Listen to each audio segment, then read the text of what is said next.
Nama saya Nurul Natasha binti Nawin, memegang kad matrik AM 2508020121. Baiklah, hari ini saya akan menerangkan video berkaitan buku cerita kanak-kanak yang telah saya hasilkan.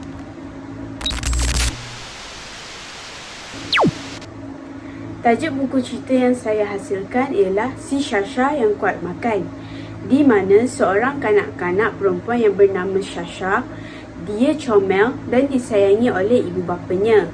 Namun, Shasha enggan untuk makan buah-buahan dan sayur-sayuran, tetapi lebih gemar untuk makan manisan dan makanan-makanan segera.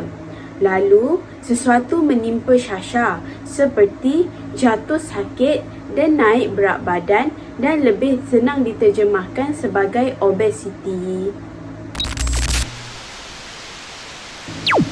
Buku cerita ini dihasilkan untuk memberi kesedaran kepada pembaca-pembaca untuk mengamalkan pemakanan yang seimbang.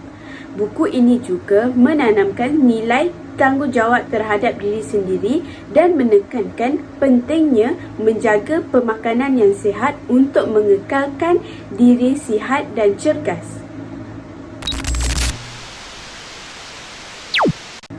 Tema utama buku cerita Si Shasha yang Kuat Makan ini ialah menjaga kesihatan tubuh badan sendiri.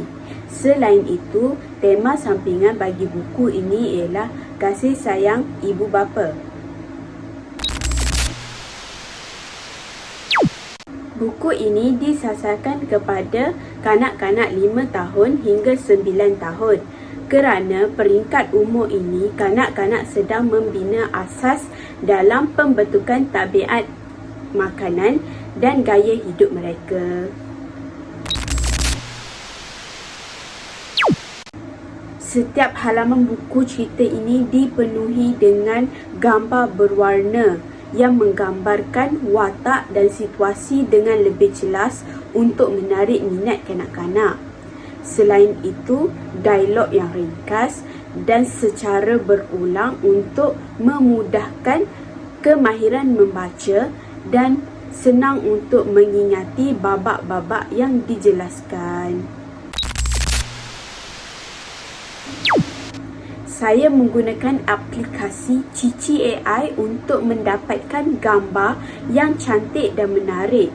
Selain itu, saya menggunakan Canva untuk menghasilkan halaman hadapan dan juga menghasilkan tajuk yang sesuai. Saya juga menulis jalan cerita yang lengkap dan menggunakan warna perkataan yang sesuai. Saya juga sertakan pengajaran, nilai murni dan juga sinopsis untuk buku cerita ini.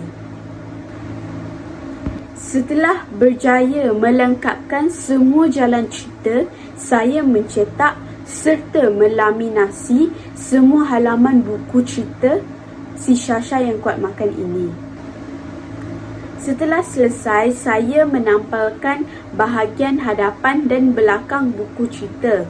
Akhir sekali, saya menebuk lubang menggunakan puncher untuk meletakkan ring binding untuk kelihatan sebagai buku sebenar. Secara keseluruhannya, buku cerita Si Shasha yang Kuat Makan ini memberi banyak manfaat kepada kanak-kanak, di mana dia dapat membentuk generasi muda untuk menjaga pemakanan yang seimbang dan menjaga akhlak mereka. Itu sahaja daripada saya. Bye-bye.